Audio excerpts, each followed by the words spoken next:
Welcome aboard, everyone. This is the AV Report. This is an AV conversation, and live to large, you can see your way out the door.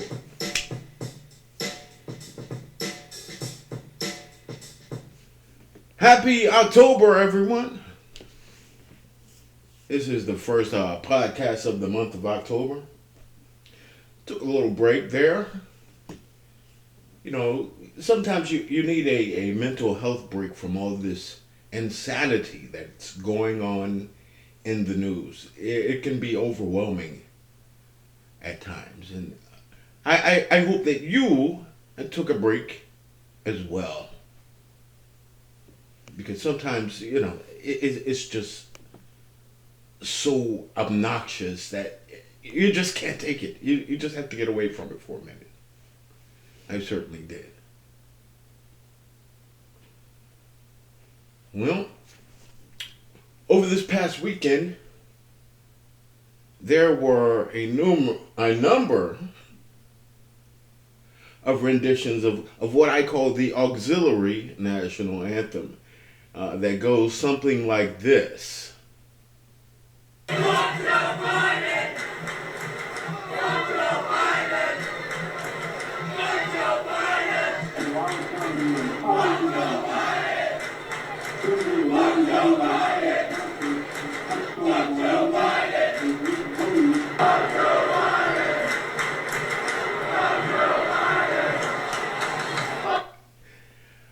Music to my ears. Music to my ears.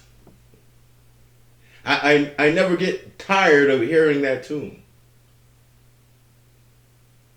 It's one of my favorite songs right now. Not really a song, but you know what I mean. Well, keeping that in mind,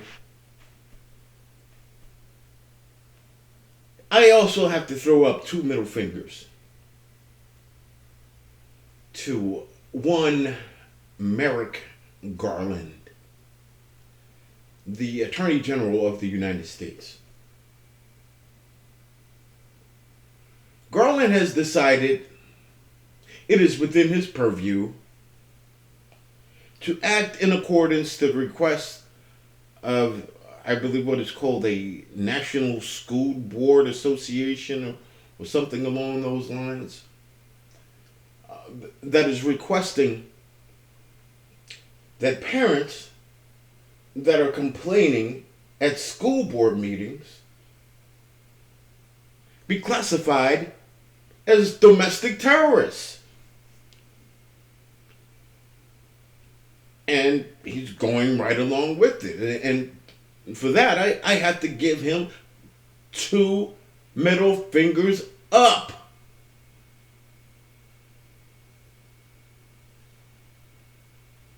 It's quite disgusting to witness the FBI being used to put upon parents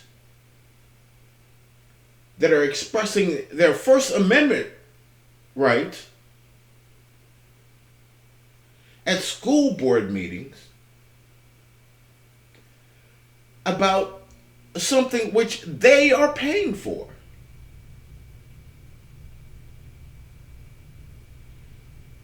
The school boards, or numerous school boards across the country, have apparently gotten fed up with parents expressing themselves at public meetings, because those parents are not in agreement with some of the perversion and literal pornography and racist garbage that is being taught to children in elementary school, middle school, and high school, K through 12. And they don't feel that they should have to be put on the spot or called to task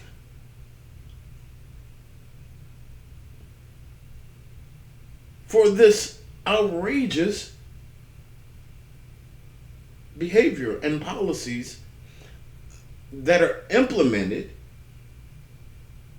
at schools across the United States. And parents have gotten tired of it. They're just not going to take it anymore. Some school board members have been forced to quit, shut down meetings because the parents overwhelmed them with their complaints and with their shouting. And school board members decided that this was threatening. And not only that it is threatening, but that it rises to the level of domestic terror. Think about that. You go to your school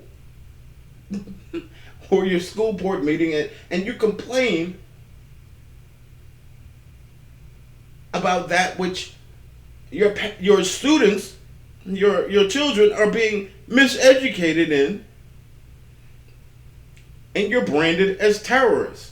Well, it's one thing for the school board members to not like it and to even name call and call you out of your name and say that you're, an extremist or anything or something along those lines. We know the names. We know the games. But for the Attorney General of the United States to take the resources and the power of the federal government and use the FBI to go after those students is outrageous. I hope and pray that the Republicans can take over Congress come 2022. And they have the sense enough to get that bum out of there.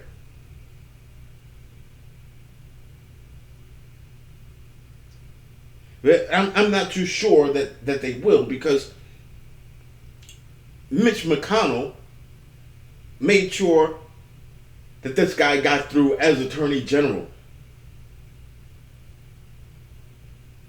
I don't think Mitch has much to say right now. I'd like to hear some feedback from him regarding the guy that he pushed through as Attorney General is now using his power at the DOJ to criminalize parents as domestic terrorists because they expressed their opposition to what is being taught to their students, taught to their children.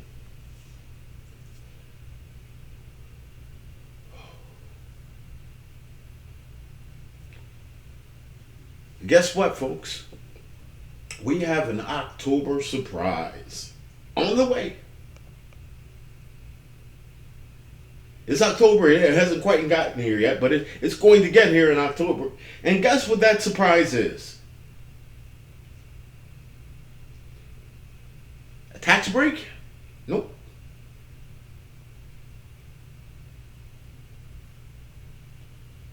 A dropping of these obnoxious mandates? Nope. And Dr. Fauci retiring? Oh man, that would be great. No. Wishful thinking. None of that. The October surprises 60,000 or more Haitian illegal invaders on the way to the southern border to break into the United States. Yes, you heard that right. Over 60,000.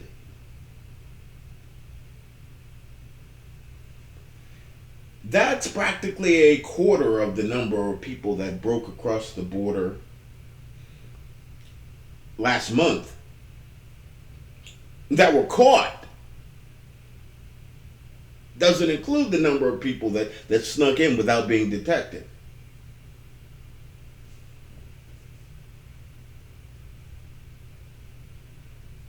So this month we may get 300,000 illegal aliens coming across that border. And what would encourage these people to trek hundreds, thousands of miles through northern South America and Central America and through Mexico to enter into the United States illegally?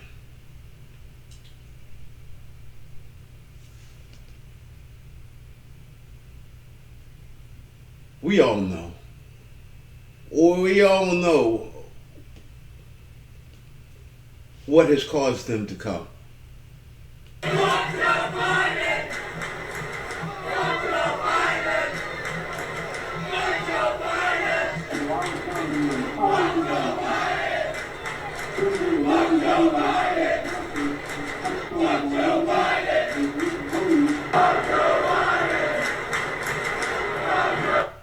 Oh, yeah.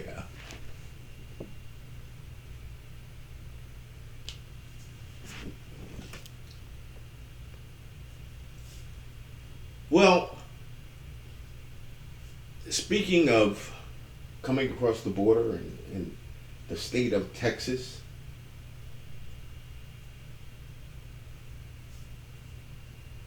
there was something that was brought to light recently. It actually has nothing to do with the border, but it has a lot to do with the state of Texas and the Texas Parole Board.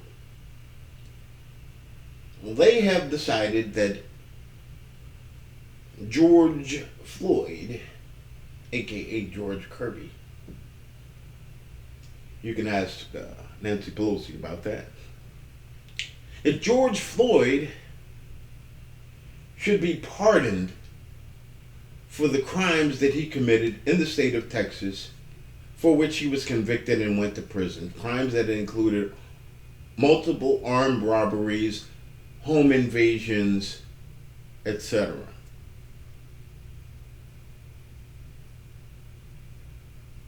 Now, there is no doubt that George Floyd was guilty of these things.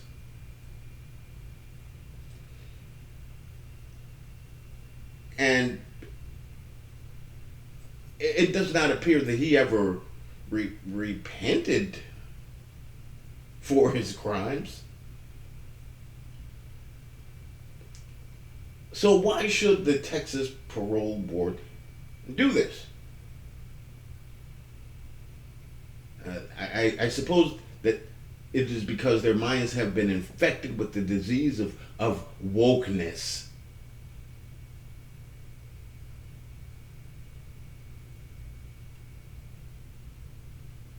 You know, I hope that Governor Abbott has just a little intestinal fortitude, enough to say no to this nonsense. George Floyd is no hero. In my book, he's a zero. Just because he was killed, allegedly, by a police officer. I say allegedly, even though that police officer was convicted, because the evidence does not bear that out.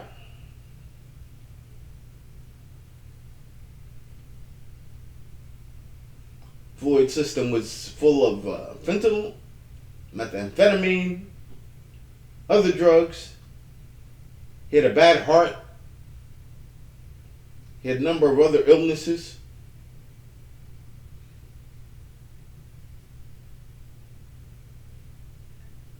And I believe that he contributed significantly to his own demise. In either case, he deserves no pardon.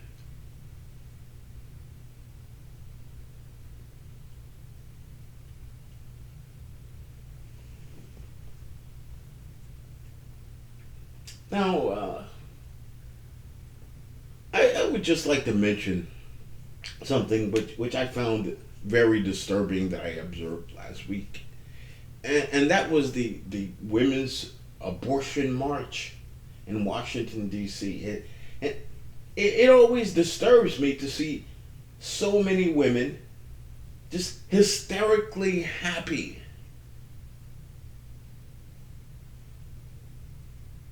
and savagely defensive of killing babies in the womb, of murdering babies in the womb. I don't see what there is to celebrate about that. Maybe it's just me. I think it's demonic. Those women ought to be ashamed of themselves.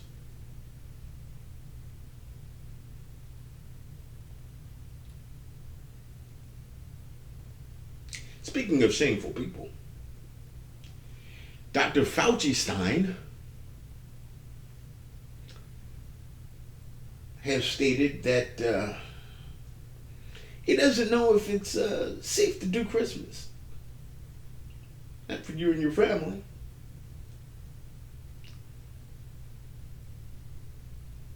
He's another guy that I'm going to have to give two middle fingers to. Up yours, Fauci. I don't pay attention to this fool any damn way. He did step back from that statement a little, but it was too little too late. There are a bunch of fools out there that worship every word that he utters, and they will not be getting together with their families for Christmas. What a bunch of morons. Speaking of morons, does anyone know about the Playboy magazine cover that just came out? We're used to seeing beautiful women on the cover of Playboy. It is rather famous for their Playboy bunnies.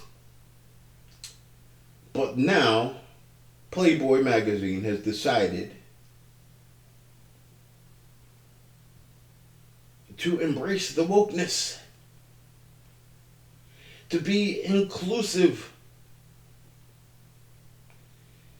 And they actually have a man in a freaking bunny costume on the cover of Playboy magazine.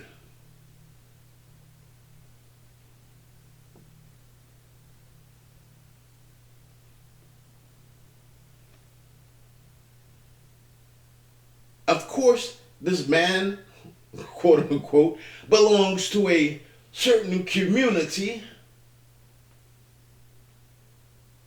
with B, L, T, and G, and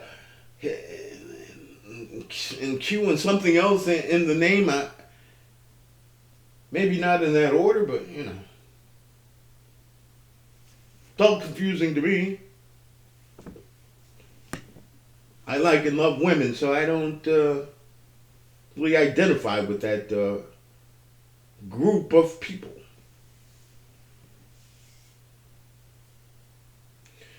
But these fools have put a man in a bunny costume on the cover. I guess these fools did not realize that they already had a magazine with men on the cover. It's called Playgirl. Actually, I think technically speaking, both of those magazines are defunct. They're no longer in print. They're only in digital form, from what I understand. Or they're mostly in digital form, and if there are any print copies. Hugh Hefner's probably rolling over in hell right now.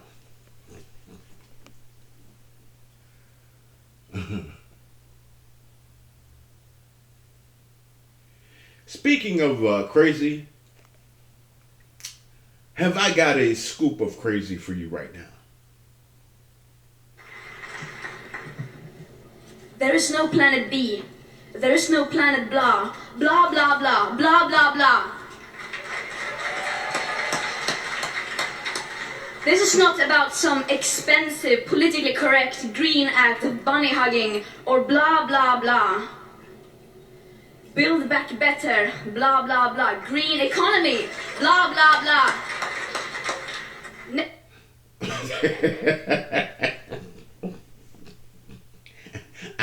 I can't believe that people are actually applauding this little nitwit that they have decided to put it in front of the world to promote climate change activism.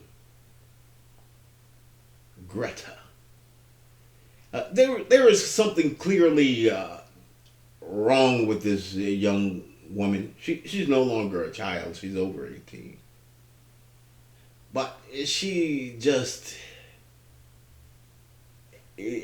challenged, even if not in a medically diagnosable way, but just in a matter of just having good sense. She has none. The words that are coming out of her mouth are utter and literal nonsense. Yet people stand up and clap for this foolishness. Which isn't that much of a surprise because they believe in the fallacy and the falsehood of climate change.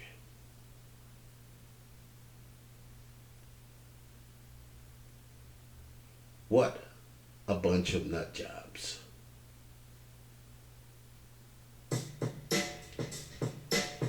Well, that's going to do it for me today. I will catch you folks the next time around. Thanks for tuning in. If you don't mind, leave a like, a share, or leave a comment. This has been the AB Report.